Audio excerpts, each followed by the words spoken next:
Meus amigos e amigas, muita alegria nós podemos estar começando mais um programa de hoje, Escola da Fé, dando sequência ao curso bíblico que nós estamos fazendo. Estamos na primeira parte, que é o Pentateuco. Você sabe que o Pentateuco são os 5 primeiros livros da Bíblia, né?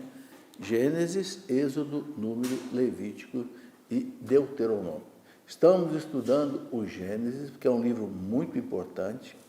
Fala da criação do mundo, fala da criação do homem, fala, né, de todas as coisas que aconteceram até, né, começar a história bíblica com Abraão. Muito bem, vamos pedir a Deus, mais uma vez, que ilumine a nossa inteligência com a luz do Divino Espírito Santo. Em nome do Pai, do Filho e do Espírito Santo. Amém. Vinde, Espírito Santo, enchei os corações dos vossos fiéis, acendei neles o fogo do vosso amor. Enviai, Senhor, o teu Santo Espírito, e tudo será criado, renovareis a face da terra. Oremos. Ó Deus, que instruíste os corações dos vossos fiéis com a luz do Espírito Santo, fazei que apreciemos retamente todas as coisas segundo o mesmo Espírito. Nos ajude a ter uma boa aula de hoje sobre a Bíblia e a consolação do Espírito Santo. Ave Maria, cheia de graça, o Senhor é convosco. Bendita sois vós entre as mulheres, e bendito é o fruto do vosso ventre, Jesus. Santa Maria, Mãe de Deus, rogai por nós, pecadores, agora e na hora de nossa morte. Amém. Glória ao Pai, ao Filho e ao Espírito Santo, como era no princípio, agora e sempre. Amém. São José, rogai por nós. Em nome do Pai, do Filho e do Espírito Santo. Amém. Muito bem, meus amigos, antes de nós começarmos a nossa conversa, eu quero só lembrar que você tem um telefone aí à sua disposição para entrar em contato conosco, telefone 12 31 86 2600, que também é o WhatsApp, né? E aí, por esse telefone, você pode tirar todas as suas dúvidas com a Canção Nova, as informações, etc., inclusive para a sua contribuição, né, que você queira fazer para a Canção Nova. Depois temos também o e-mail do programa, escoladafé@cançãonova.com, certo? E para você fazer a sua contribuição à Canção Nova pelo Pix, aquele algo mais que você pode fazer, é só você usar aí, né, o pix.doação@cançãonova.com, pix.doação@cançãonova.com, e você deve verificar se o beneficiário está como Rádio Canção Nova, tá certo? Aí a Canção Nova recebe a sua contribuição sem qualquer problema e sem custo também, o que é mais importante. Muito bem, nós estamos estudando a Bíblia. É um estudo que vai longo, você sabe disso, né? Começamos na aula passada com o Gênesis, depois de ter feito toda uma introdução, né? E hoje nós queremos conversar sobre a criação, né? A criação do homem, a criação da mulher, a criação do mundo, né? E eu quero lembrar que o catecismo nosso da Igreja Católica, o nosso catecismo, ele fala o seguinte, que a criação não é obra assim do acaso, obra do azar, não. Foi vontade de Deus. Deus quis criar todas as coisas. Tudo que existe fora do nada foi criação de Deus, certo? Inclusive o demônio, que foi criado como um anjo bom, mas que infelizmente se tornou mal por própria culpa. Outra coisa que o nosso catecismo ensina, de maneira muito importante da gente lembrar, é que por que Deus criou o mundo? Será que Deus não estava satisfeito, né, na sua Trindade Santa, Pai, Filho e Espírito Santo?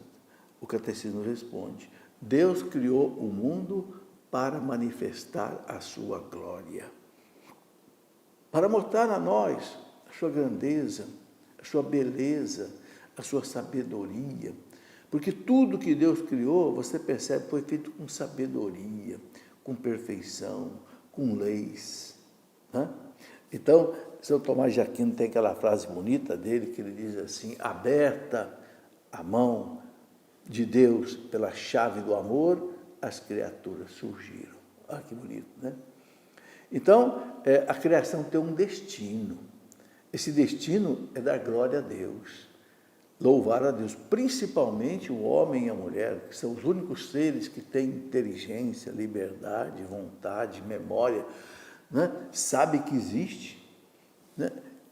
Ele, então, em nome de toda criatura, ele dá glória ao Criador. Então, esse é o sentido todo da criação, né? Bom, eu quero começar a nossa aula de hoje falando um pouco da teoria da evolução, porque muita gente pergunta, como é que aconteceu a criação, né? Foi em 6 dias, como está ali na Bíblia? A gente sabe que não é assim. O livro do Gênesis, né, é um livro que conta a criação do mundo de uma maneira assim meio parabólica, né, alegórica. O escritor sagrado usou imagens, né, para mostrar a nós verdades religiosas, né? A ciência mostra que a teoria da evolução de fato aconteceu. Todos os últimos papas, desde Pio XII, João XXIII, Paulo VI, João Paulo II, Bento XVI, Papa Francisco, todos eles confirmaram. O mundo veio de uma evolução que começou há 14 bilhões de anos atrás, né? O Big Bang, que aliás foi descoberto por um padre da igreja, um cientista da igreja, o padre, né? Que ele era astrofísico, amigo do Einstein, George, né? Então, veja, Deus parece que quis que um padre da igreja descobrisse como é que o mundo começou. Interessante, né? Não só um cientista, um físico, mas também padre da igreja. Ou seja, ali você junta a ciência com a fé, né? Muito interessante isso. E eu quero começar com a palavra do Papa Francisco. Recentemente, o Papa Francisco, falando ao cientista da Pontifícia Academia de Ciências do Vaticano, ele afirmou o seguinte, abre aspas, a teoria da evolução e o Big Bang são reais. Veja, palavra do Papa que outros papas também disseram, né?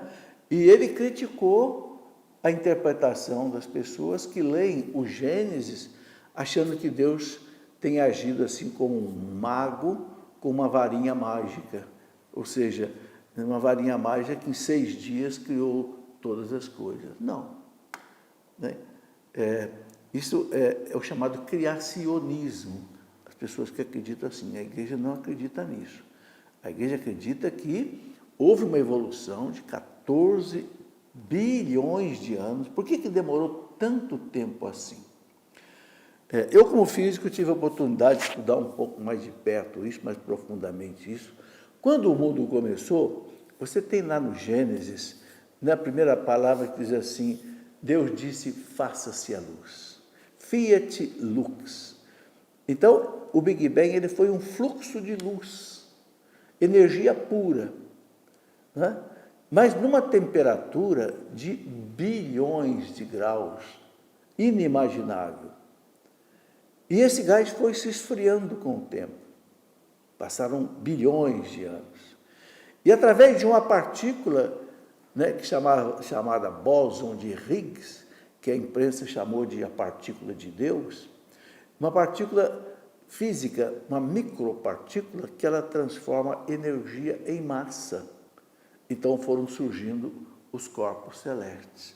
Mas isso tudo num passado aí de 14 bilhões de anos. E como é que a ciência descobriu isso? Pelos estudos de astrofísica.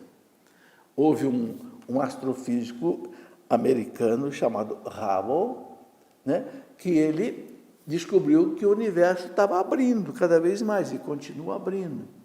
Então ele disse, bom, tudo começou num começo. E o padre Georges Lemaitre, esse padre belga, astrofísico, descobriu como é que foi, através da teoria geral da relatividade de Einstein, que eles depois estudavam juntos. Bom, segundo o Papa Francisco, a criação do mundo não é obra do caos. Importante isso. mas deriva de um princípio supremo que cria por amor. Então, para nós cristãos, o importante é entender isso. A criação é uma obra amada, querida por Deus. É uma obra de amor. E você vê que é mesmo, né? Como são belas as criaturas. Como é bonito um pôr do sol. Como é bonito você saber que a Terra gira em torno dela mesma e, ao mesmo tempo, ela gira em torno do sol. Um dia, ela dá uma volta em torno dela mesma. 365 dias, ela dá a volta em torno do Sol. E assim, todos os planetas fazem a mesma coisa. Quem colocou toda essa ordem? Quem colocou todo esse poder? Né? Bom, então, o Big Bang, que quer dizer grande explosão, né? Ele não contradiz a intervenção criadora de Deus, mas a exige. Ou seja, sem Deus não poderia acontecer o Big Bang. Por quê? Tudo começou com uma partícula infinitamente pequena, que os físicos chamam de ovo cósmico, ou singularidade, de onde foi se abrindo e surgiu todo o universo. Bom, a evolução da natureza, disse o Papa Francisco, não é incompatível com a noção de criação, pois exige a criação de seres que evoluem. Tá?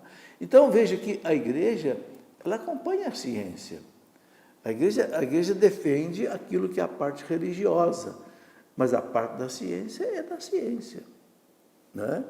E ninguém mais do que a igreja estudou a ciência, principalmente na Idade Média. Os grandes descobridores, cientistas da Idade Média, se você pega aí do ano mais ou menos 500 até o ano 1500, foram todos padres e monges da igreja. Né? Já falei disso aqui. Bom, o Papa São João Paulo II, em 22 de outubro de 1996, ele disse: o magistério da igreja está diretamente interessado pela questão da evolução, pois ela se refere à concepção do homem. A igreja tem interesse. A consideração do método utilizado nas diversas ordens do saber permite harmonizar dois pontos de vista que pareciam inconciliáveis. Quais dois pontos de vista que pareciam inconciliáveis? A ciência e a fé. Aquilo que a igreja narra no Gênesis e aquilo que a ciência descobre. Não são coisas incompatíveis. Ok? Bom, o que a igreja não aceita, evidentemente, é a evolução materialista, que considera uma evolução sem a ação de Deus, apenas pela seleção natural. Como se a seleção natural ela fosse tocada por ela mesma. Não. Pode ter havido uma seleção natural, mas Deus colocou na matéria, né, as leis para essa seleção natural. Né? Então, a seleção natural sem Deus seria uma obra do acaso cego, impotente de realizar a perfeição da criação. O acaso é cego, ele não consegue fazer nada. Não só ele não consegue fazer porque não tem projeto, não tem sabedoria, como não tem força. Bom, a igreja ensina que Deus colocou na matéria criada as leis da evolução para chegar até o homem. Isso é que é bonito. O que hoje se chama de princípio antrópico. Antropos, do grego, quer dizer homem. Não é? Então, qual é a bela conclusão que hoje os físicos sabem? Né? Tudo aconteceu nesses 14 bilhões de anos. Olha que coisa fantástica. Para que você existisse. Para que o homem e a mulher existissem.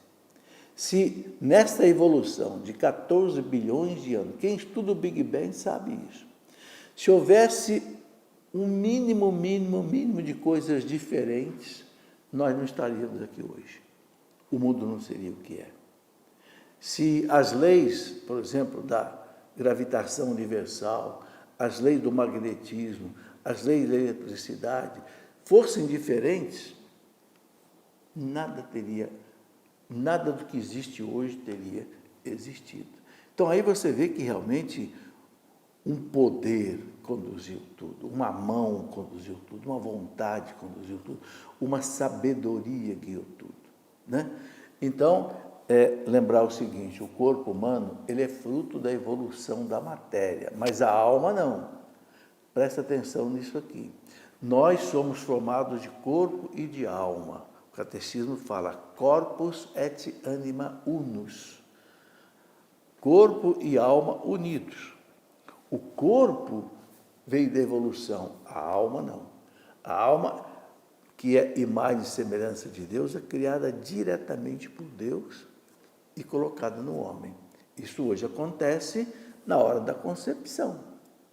Quando, né, acontece o encontro do óvulo da mulher com o sêmen do marido e forma-se a primeira célula do ser humano, o embrião, ali Deus coloca uma alma nova, criada naquele momento, que vai ser daquela pessoa. A igreja não acredita em pré-existência de almas, ou seja, como se Deus tivesse um depósito de almas que ele vai sacando e colocando. Não. A igreja ensina que Deus cria a alma no momento da concepção. Por isso que não se pode mais destruir o embrião. A primeira célula, ela duplica, 2, depois quadruplica, depois 8, 16 e vai chegando até aos trilhões. E que coisa maravilhosa, naquela primeira célula você já tem todas as ordens, toda a programação genética daquele ser. Coisa maravilhosa, né? Na primeira célula daquela pessoa já sabe se vai ser homem, se vai ser mulher, se vai ser negro, se vai ser branco, se vai ser, não sei, outra cor, se vai ficar careca aos 50 anos ou não, entende? Porque já está tudo ali, né? São chamados ácidos DNA e RNA que vão fazendo toda essa combinação.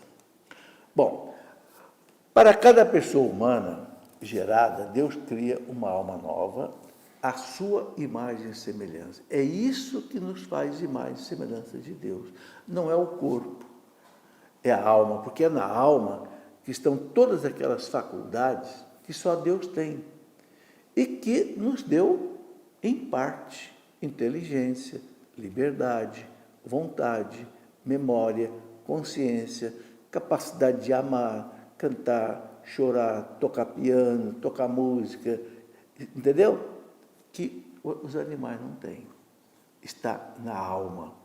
Esta alma, ela é espiritual. Quando o homem morre, a alma não morre. O corpo morre, mas a alma volta para Deus. Ok? Bom, uma coisa que o Gênesis explica para nós é que Deus é o único Criador. Isso é uma verdade de fé. Deus é o único Criador. Ou seja, tudo que existe fora do nada foi criado por Deus. O Gênesis deixa claro que Deus é eterno, quer dizer, sem princípio e sem fim. Incriado, ninguém fez Deus. Algumas pessoas perguntam, quem fez Deus? Ninguém. Ah, mas não dá para entender, professor. Não dá mesmo. Santo Agostinho diz, ninguém vai entender Deus, porque Deus é infinito. Santo Agostinho dizia, se você entendesse Deus, esse Deus não seria verdadeiro, seria um Deus falso. Entende? Bom, então Deus, ele fez existir tudo que existe fora dele. Somente ele é o Criador. Então, a igreja não acredita no chamado panteísmo. O que é o panteísmo? É uma filosofia religiosa que diz assim, tudo é Deus. Eu sou Deus, a árvore é Deus, o pássaro é Deus, tudo é uma emanação obrigatória de Deus. A igreja diz, não, senhor. Deus é Deus, ele é o Criador. O resto é criatura. O resto existe porque ele quis. Por amor e por bondade, mas se ele não quisesse, não existia. Então, há muitos países que têm essa cultura panteísta. A China, do budismo, no hinduísmo, né? O panteísmo. Não, a igreja A criatura é diversa do Criador. Né? Muito bem, só Deus é capaz de tirar seres do nada. Outra coisa que o Gênesis ensina. Deus cria pelo poder da palavra dele. Faça-se a luz foi feita. Então, só Ele é capaz de tirar seres do nada. Né? Não precisa de matéria-prima. Tudo que existe está expresso naquela forma, céus e terra. No princípio, Deus criou o céu e a terra, ou seja, Deus criou tudo. Né? Tudo depende daquele que dá o ser. Deus é que dá o ser a todas as coisas. Né? Quando Moisés perguntou para Deus qual era o nome dele, lá naquela sarça ardente, Deus disse, eu sou aquele que sou. O que quer dizer isso? Eu sou aquele que existo por mim mesmo, não dependo de ninguém para existir. E todos os seres que dependem de mim. Eu sou aquele que sou. É a palavra em hebraico Javé, que por isso os judeus não pronunciam. Bom, a expressão que a gente vê na Bíblia, no início, né? No início Deus criou o céu e a terra, significa que a criação é o começo do tempo e da história, que se movem em direção a um objetivo final, do qual a Bíblia nos fala no Apocalipse. No Apocalipse, Deus será tudo em todos, haverá novos céus e haverá nova terra. Né? Porque o primeiro céu e a primeira terra passaram, está lá no Apocalipse 21, 1. Então, entenda isso. Né? A Bíblia,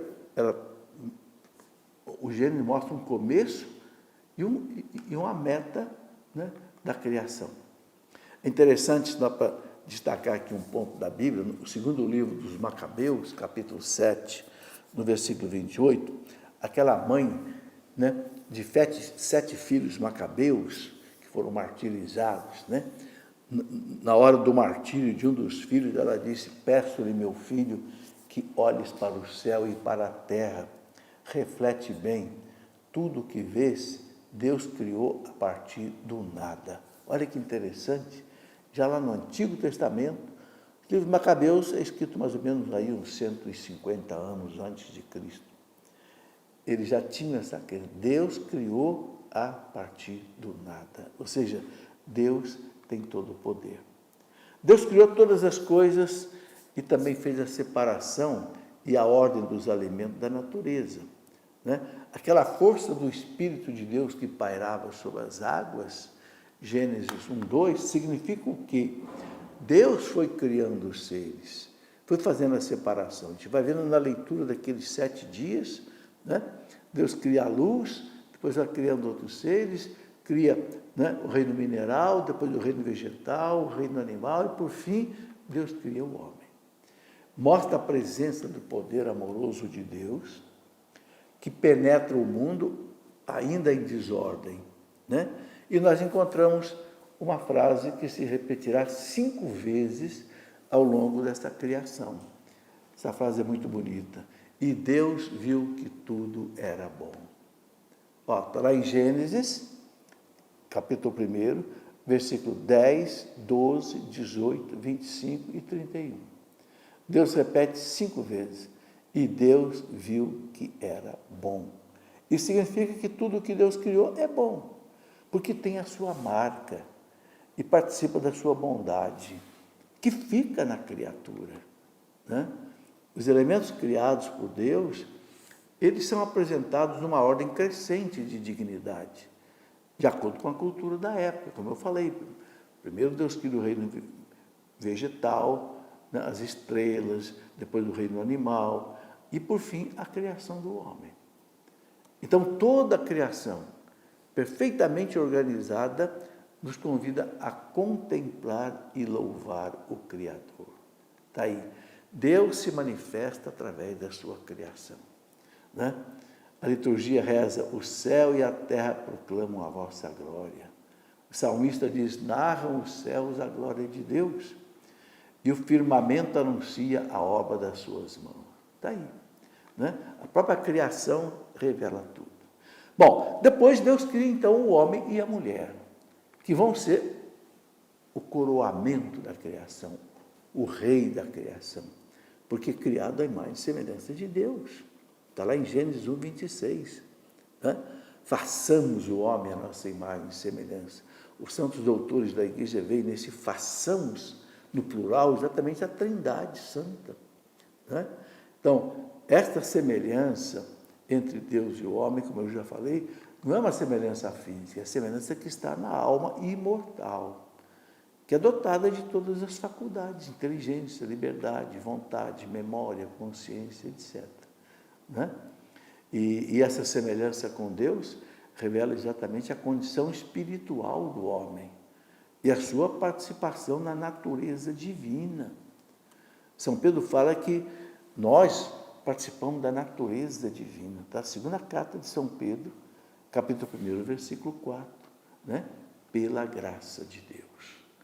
Então, o que o homem perdeu pelo pecado original, depois vai ser restaurado pela redenção de Cristo, né? Que vai trazer a nós, então, uma vida nova.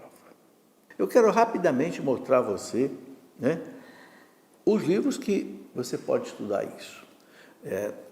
Nós temos uma coleção, curso bíblico, o primeiro volume é este, né? Uma introdução à Bíblia e o Pentateuco. Aqui você vai estudar isso que nós estamos colocando aqui de maneira mais simplificada aqui nesta aula. Né? O Gênesis, né? O Êxodo, Número, Levítico e Deuteronômio. Depois a coleção completa, com outros livros que nós vamos vendo devagar na nossa aula. Os livros históricos da Sagrada Escritura, né? Depois lá tem aí Josué, Juízes, as Crônicas, o livro dos Reis, etc. Temos os livros proféticos, temos também os livros sapienciais, os livros de sabedoria da Bíblia. Então, nesses 4 primeiros volumes, quem quiser estudar um curso bíblico, principalmente sobre o Antigo Testamento, que é mais difícil de ser entendido, tem aqui, ok?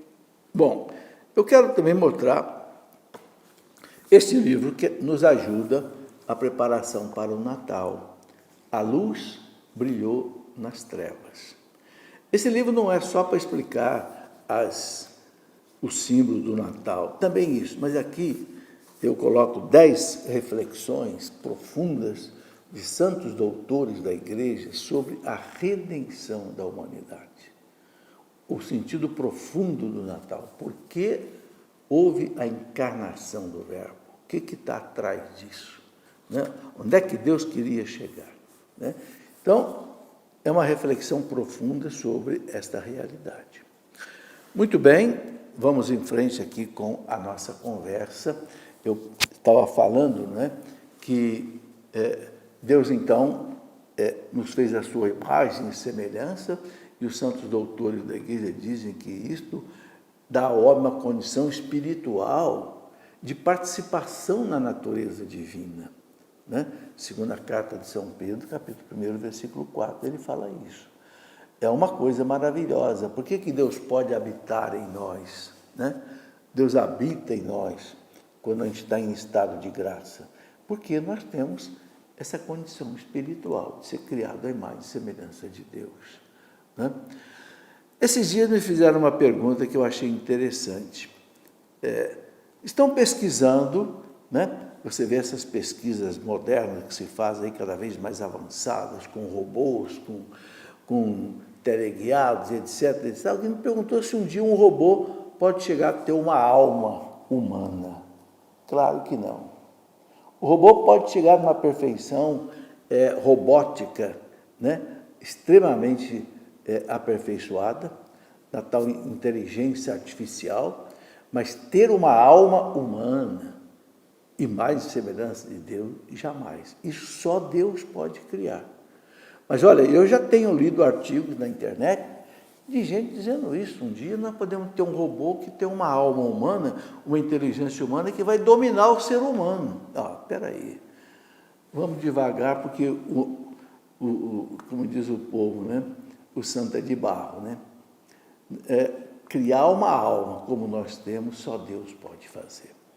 Bom, continuando a nossa conversa, o Concílio Vaticano II, ele disse que, abre aspas, ao afirmar a espiritualidade e a imortalidade de sua alma, o homem não é o brinquedo de uma miragem ilusória causada apenas por condições físicas e sociais externas, mas toca, pelo contrário, a verdade mais profunda da realidade. O homem não é um brinquedo, o homem não é um robozinho, né? Está lá na Gaudium et Spes, número 14. É um ser criado, e eu gosto de uma frase do Papa São João Paulo II. São João Paulo II dizia assim: Deus não pôde fazer o homem de maneira mais bela. Por quê? Porque quando Deus fez o homem, ele entrou dentro dele, olhou para ele e fez o homem parecido com ele. Ele não olhou uma imagem para copiar o homem, não.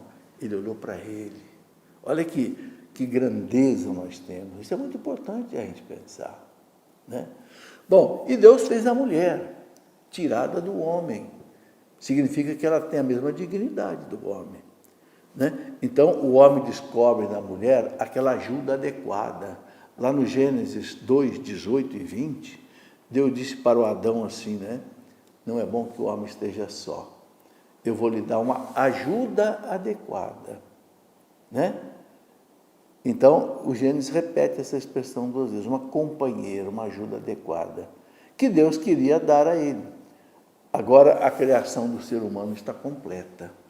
Deus fez o homem e fez a mulher, eles se completam, né? O que falta no homem, ele encontra na mulher. O que falta na mulher, ela encontra no homem. Em todos os aspectos, físicos, psicológicos, religiosos, afetivo.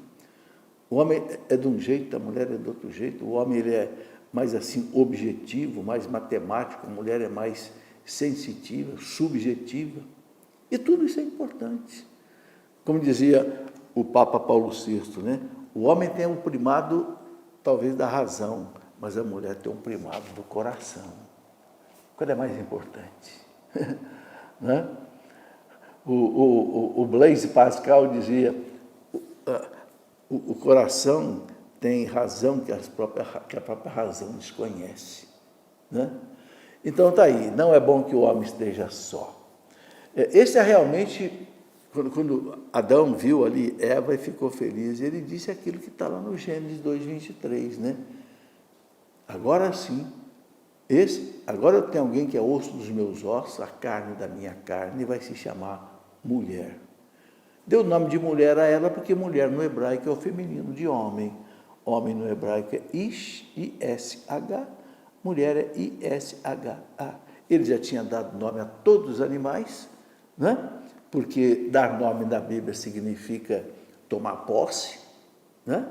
Deus deu tudo para o homem tomar posse, ele então tomou posse da mulher também, colocou o nome dela também. Mas não é uma posse no sentido escravagista, né? É uma posse no sentido amoroso, né? Eu te recebo como minha mulher, mas ela também diz: eu te recebo como meu marido, né? Então, como dizia João Paulo II, é uma submissão recíproca, né? E aí vem aquela frase bonita que Deus diz para os dois, né? Está lá em Gênesis 2:24. Por isso o homem deixa o seu pai e a sua mãe para se unir à sua mulher, e já não são mais que uma só carne. O matrimônio faz esse milagre, transforma duas pessoas em uma só. Quebra a matemática, né? 1 mais 1 igual a 1. Não 1 mais 1 igual a 2. É um milagre, né? Ou seja, Deus quer ver o casal unido, sem divisão, sem briga, sem concorrência, sem traição, sem infidelidade, sem mentira, sem tudo aquilo que divide, né? Então, isso significa também que o matrimônio é monogâmico. Olha aí, é um homem com uma mulher. Deus não criou um homem e deu para ele duas mulheres. Não. Deus deu uma mulher para cada homem. Por isso que a igreja não aceita a poligamia. Tá certo? É um homem, e disse para o casal: crescei e multiplicai, né? Quando os fariseus perguntaram para Jesus, né? Se era lícita essa separação dos dois, Jesus disse, no princípio, não foi assim, né? Então, para ensinar a indissolubilidade do matrimônio, né? Jesus, então, fala para eles ali. Essa frase não está no Gênesis, essa frase está lá em Mateus 19:5. O que Deus uniu, o homem não separe. Isso é muito forte, né? O que Deus uniu, né? É claro que há matrimônios que a igreja diz que não foram válidos. Por quê? Porque faltou consentimento, faltou uma série de coisas, né, que tornam o matrimônio válido. O nosso Código de Direito Canônico, ele tem pelo menos 19 razões em que ele traz um motivo que pode dizer que um casamento não foi válido. Por exemplo, uma pessoa que casa por medo, chantageado, obrigado, ou não tem juízo, não sabe o que está fazendo direito, ou de repente pode estar até, não sei, meio embriagado, não vale. Ou então alguém que é sacerdote, esconde de todo mundo e se casa, não vale o casamento. Então há uma série de motivos, né, que pode levar ao tribunal da igreja a decretar nulidade. Bom, então, resumindo, Deus criou o homem e a mulher, os uniu pelo amor. Esta unidade a dois, ou unidade dos dois, indica que na criação do homem e na criação da mulher há também uma certa semelhança com a comunhão divina, vivida na Santíssima Trindade. Olha que bonito. Santíssima Trindade são 3 pessoas, mas que formam um só Deus. No casamento, Deus quis 2 pessoas vivendo uma unidade. E, na verdade, quando nascem os filhos, aí são 3, né? Vivendo a unidade. Por isso que o Catecismo fala que a família é um sinal da Santíssima Trindade. Olha que bonito. Então, não é só o homem que foi criado à imagem e semelhança de Deus, também a família, também o matrimônio, também o casal. Veja como essas coisas todas têm um significado muito profundo, né? Bom, gente, o livro do Gênesis, pela primeira vez na história da humanidade, ele mostra a igual dignidade do homem e da mulher, em contraste com a sua subvalorização no mundo antigo. No mundo antigo não havia essa dignidade que a fé católica deu para a mulher, não, né? Deus abençoou o homem e a mulher, diz para eles crescer e multiplicar-vos, enchei a terra e submetei-a. Olha a missão, então, que Deus vai dar para o casal. Cresçam, multiplique, encha a terra. Sabe, hoje há uma tendência hoje, que está dentro da tal nova ordem mundial, que é reduzir a população do mundo. Há um plano. Hoje o mundo tem mais ou menos 7 bilhões de pessoas, há um plano por parte de instituições poderosas internacionais de reduzir a humanidade para 2 bilhões de pessoas, né? Com umas desculpas que não têm sustentação científica de que tem muita gente no mundo. Isso não é verdade. A igreja não aceita esta colocação, né? Basta dizer a você que, enquanto aqui no nosso Brasil a gente tem 20 pessoas por quilômetro quadrado, no Japão tem 330. Então, é uma coisa que não é para a gente tratar aqui agora, mas que a igreja olha com muito cuidado, né? Bom, assim, o casal humano é cooperador de Deus na obra digníssima de gerar os seus filhos, né? O mundo vive hoje, já falei para vocês, um inverno demográfico, ou seja, população reduzida, ou uma implosão demográfica, né? Eu li um artigo em 1985, olha, já faz muito tempo, hein? 85, quase 40 anos, de um historiador francês famoso, Pierre Chauny, da Universidade de Sorbonne. Lá, 40 anos atrás, ele dizia, o mundo não vai acabar com a guerra mundial. E naquela época todo mundo tinha medo disso. O Dr. Pierre Chauny dizia, o mundo pode acabar numa implosão demográfica, ou seja, os homens não quererem ter mais filhos. E o que nós vemos hoje? Eu vejo aí nas revistas de hoje, né, eu vi na revista Veja, semana passada, um artigo dizendo que agora a moda é essa, é casar e não ter filho. Não vão ter filho não, entendeu? É o egoísmo, é o comodismo que vai acabar com a humanidade. O Papa Bento XVI, ele disse, uma nação sem filhos é uma nação sem futuro. É claro. O que está acontecendo hoje no mundo? Os muçulmanos estão se multiplicando bastante, porque segundo a religião islâmica, o sujeito pode casar até com 4 mulheres, se ele tiver condição financeira para isso, e um homem com 4 mulheres vai gerar muitos filhos. E o Ocidente aqui não quer ter nem um filho, nem 2 filhos. Então, o que vai acontecer com o Ocidente? Vai ser dominado. Simples assim, como se diz hoje, né? Quer dizer, é uma coisa óbvia, né? Bom, em frente. Deus fez do homem o seu lugar-tenente aqui na terra. O que quer dizer isso? Ele fez do homem como que o seu jardineiro aqui na terra. Está lá no Gênesis. Colocou o homem no seu jardim para o cultivar e guardar. Como assim um bom jardineiro. Então o homem precisa realmente cuidar bem do mundo. Uma ecologia saudável, onde não se polua a terra, não se polua o ar, não se polua a água, é fundamental. Mas o homem pode produzir, desde que ele possa produzir, não é? Mantendo um sistema ecológico. Bom, o livro do Gênesis revela também que o trabalho humano deve ser entendido como a própria cooperação do homem no projeto que Deus teve ao criar o mundo. O homem foi feito para trabalhar. Se ele vai ser o lugar-tenente de Deus aqui, ou seja, ele vai ser o jardineiro de Deus aqui, ele vai trabalhar. Só que esse trabalho do homem era sem sofrimento, né? Sem suor, sem lágrimas, sem cansaço. Infelizmente, isso vai entrar depois com o pecado original. Mas o trabalho é algo abençoado por Deus.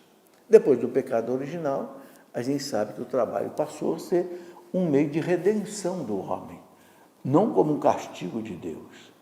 A primeira coisa que Deus fez depois que o homem pecou, né, foi dizer para Adão, Adão, agora você vai ter que trabalhar, né?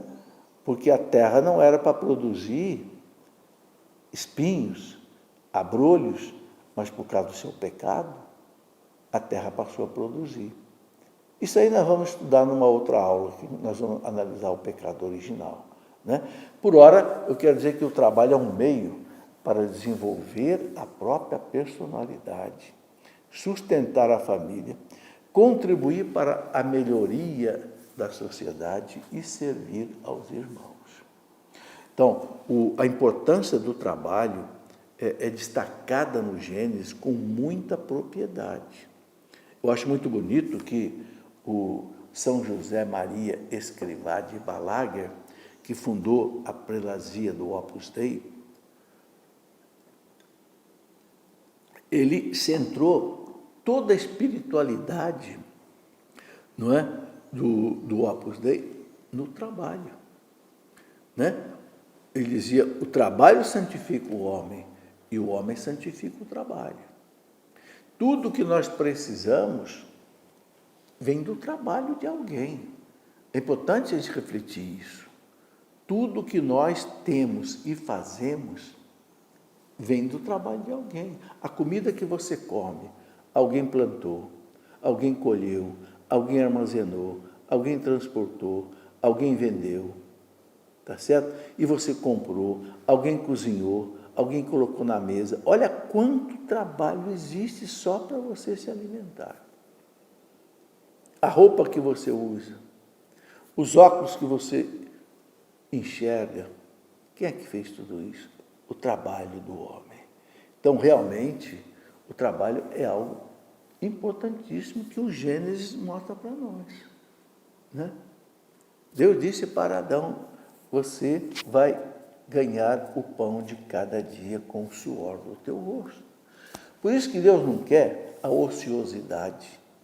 E Deus não quer também que a pessoa só fique ganhando dinheiro aí com coisas que não são fruto do trabalho, né? Só especulação, ou roubo, ou corrupção, ou não sei, narcotráfico, coisas desse tipo.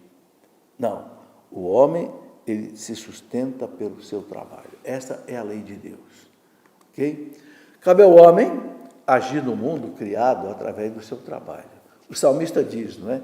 O céu é o céu do Senhor, mas a terra ele a deu aos filhos de Adão. Salmo 113, né? Diz bem claro isso. Deus deu a terra ao homem, ou seja, o homem vai tirar da terra tudo que ele precisa. E é bonito a gente perceber isso, né? Deus deu ao homem inteligência e deu as mãos. Com a inteligência ele constrói as máquinas, ele constrói suas coisas, e com a sua mão ele constrói, mas tirando tudo da terra, né? Então, cabe ao homem governar a terra para o bem ou para o mal, empregando bem a sua inteligência, liberdade, vontade, consciência, né? Por que existe tanto sofrimento? Porque o homem não obedece às leis de Deus. Faz 1 milhão de leis, mas ele não quer obedecer 10 leis de Deus, 10 mandamentos. Se o homem obedecesse os 10 mandamentos, ele não precisava ter código de direito penal, código de direito não sei o quê, código de direito internacional. Bom, uma outra coisa importante que o Gênesis traz é o descanso de Deus no 7º dia. Claro que Deus não descansa, Deus não se cansa, né? O que esse descanso de Deus no 7º dia quer dizer? É um modelo para o homem, tá certo? Porque o escritor sagrado, ele olhava a Deus assim, meio como se fosse um homem, né? Aquela cultura, né? Que comparava o homem com as ações de Deus com as ações do homem, né? Mas não. Então, mostra o descanso que a criação depende e pertence a Deus e que o próprio Deus cuida dela e a sustenta. Então, o homem deve descansar. O homem precisa ter o seu tempo de descanso, sobretudo o domingo, para nós, deve ser um tempo, né, em que ele olha mais para Deus e, ao mesmo tempo, ele olha para ele mesmo, o seu descanso.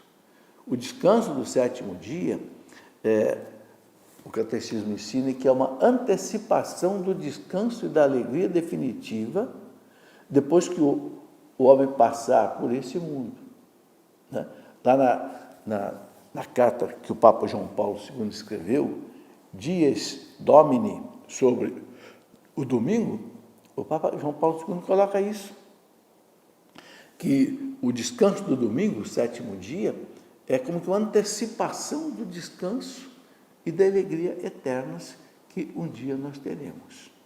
Então, no projeto de Deus, fica claro que o homem deve dominar as outras criaturas, representada pelos animais, né? E quando o catecismo da igreja fala dos animais, diz o quê? Diz assim, olha, porque os animais também foram entregues ao homem. Então, o catecismo diz, abre aspas, os animais são criaturas de Deus. Por sua simples existência, eles o bendizem e lhe dão glória. Olha, os animais, só pela sua existência, eles bendizem a Deus e dão glória a Deus. Pela sua beleza, pelo seu canto, pelo trabalho que eles prestam ao homem, né? Deus, continua o catecismo, Deus confiou os animais à administração daquele que criou a sua imagem, ou seja, ao homem. E o catecismo diz, é, portanto, legítimo servir-se dos animais para a alimentação e a confecção de roupa, de vestes, por exemplo, você faz cinto de couro, sapato de couro, né? Então, a igreja legitima, né, serviço dos animais para a alimentação. Aí é que está, se o animal tivesse uma alma à semelhança de Deus, os animais não poderiam ser mortos, não poderiam servir de alimentação, né? O animal ele não tem alma imortal, ele tem uma vida que termina toda quando ele morre. É isso que a igreja ensina. Bom, e diz ainda o catecismo o seguinte, que eles podem ser domesticados para ajudar o homem nos seus trabalhos, nos seus lazeres, pode ser usado nos experimentos médicos e científicos, né? E o uso deles, né, é uma prática moralmente admissível. Usar os ratinhos para experiência, animais para experiência, se permanece dentro dos limites razoáveis e contribui para curar ou salvar vidas humanas. Então, é importante a gente saber isso. Muita gente pergunta, a igreja permite, né, usar os animais como cobaia? Permite. Claro, dentro dos limites razoáveis, diz aqui o catecismo. Para o quê? Para salvar a vida humana. Esse é o objetivo. Senão, nós não conseguiríamos ter muitos remédios que nós temos hoje. Bom, o catecismo também diz o seguinte, é contrário à dignidade humana fazer os animais sofrerem inutilmente e desperdiçar as suas vidas. E fala o seguinte, é igualmente indigno gastar com eles o que se deveria prioritariamente aliviar a miséria dos homens. Então, cuidar dos animais, mas cuidar mais dos homens. Hoje pode estar havendo uma certa inversão, né? Às vezes pessoas cuidando mais dos animais e gente aí na fila, né, dos hospitais, dos pronto-socorro aí sem tratamento, né?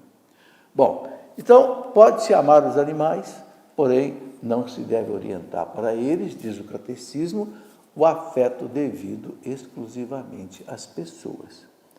Se você quiser, confira isso no parágrafo 2416 até 2418, né, do nosso catecismo.